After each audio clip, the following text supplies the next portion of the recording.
The sound of her heels echoed through the empty office, sharp and confident, until she stopped in front of him. Her perfume lingered in the air, soft and dangerous, and her voice dropped to a whisper that sent a shiver down his spine. "Kiss me like you mean it." The mop slipped from his hand, water pooling at his feet. The CEO of the company, his boss, was standing inches away, eyes glistening not with power, but with something raw. And in that single moment, the janitor, a single father barely holding his world together, realized this night would change everything. Daniel never wanted attention. He came to the office after hours, when the city lights dimmed and silence filled the marble halls. His life was simple: work, home, take care of Lily, his 8-year-old daughter who still believed her daddy could fix anything. The job as a janitor wasn't glamorous, but it was honest, and it paid for her school shoes and the small apartment they called home. Every night he mopped the same floors that people in expensive suits walked over by day.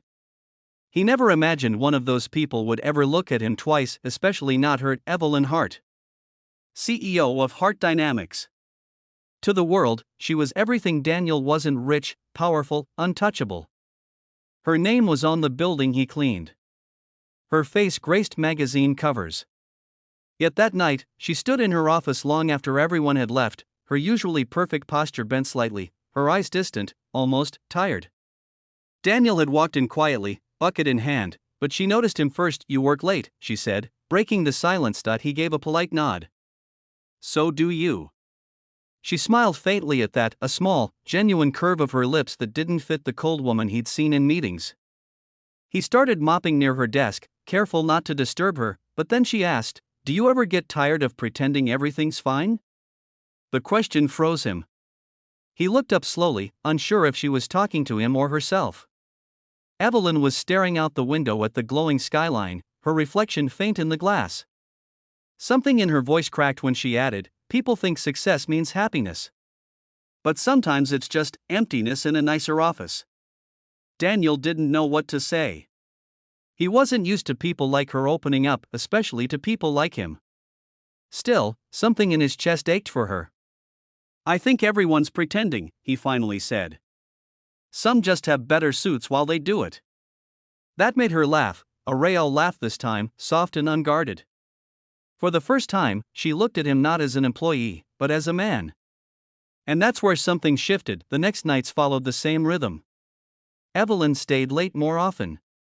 Sometimes they'd talk while he cleaned, about life, regrets, Lily, or how Evelyn hadn't spoken to her family in years. She told him how lonely Power felt. He told her how hard it was raising a daughter alone after losing his wife. Two different worlds began to blur together under the fluorescent lights of an empty office. Then came the storm. Literally. One night, thunder rattled the windows, and Evelyn got a call that froze her. "The merger's falling apart," she whispered, sinking into her chair. "They're pulling out." Daniel hesitated, then placed his mop aside. "It's just a deal," he said softly. "You don't understand," she shot back, her voice trembling. "If this fails, I fail. Everything I built, gone." He stepped closer. "Maybe you've been trying to build too much alone." Evelyn's eyes met his. Something broke in them: years of pressure, of having to be perfect. Tears spilled silently down her cheeks, and when he reached out instinctively to wipe one away, she didn't pull back. She leaned in. That's when she whispered it. "Kiss me like you mean it." And Daniel didn't hold back. The kiss wasn't about passion, it was release. Two broken people finding warmth where they least expected it. The days after were confusing. Evelyn avoided him, buried herself in work, while Daniel tried to pretend nothing had happened. But the silence between them screamed louder than words. One night, he found a note left in the janitor's closet. "I can't stop thinking about that kiss. But people like me don't get to love freely. Not when everyone's watching." He folded the note, heart heavy. Maybe she was right. Maybe their worlds were too far apart. But then, one morning, the HR department called him and Evelyn had requested his presence. She stood by the window again, the skyline bright behind her. "Daniel," she began, "I'm tired of pretending. I've spent my whole life chasing things that don't matter, and for once, I found something real, with you." He didn't know what to say, so he said the only truth he had.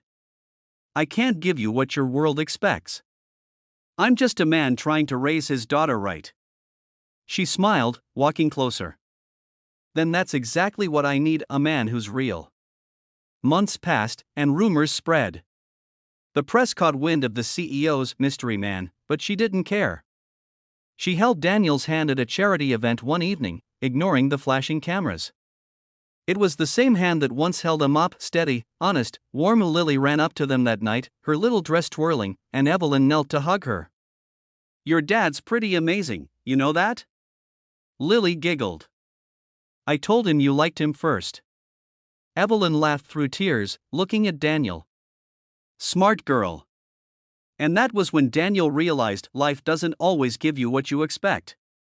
Sometimes it gives you something better. From janitor to the man who taught a CEO how to feel again, Daniel never stopped being himself. And Evelyn? She finally stopped running from what was real. Their story wasn't perfect. It wasn't easy. But it was honest, built not on power, not on status, but on a single moment when two lonely hearts met in the quiet glow of an empty office, and one whispered, "Kiss me like you mean it." He did.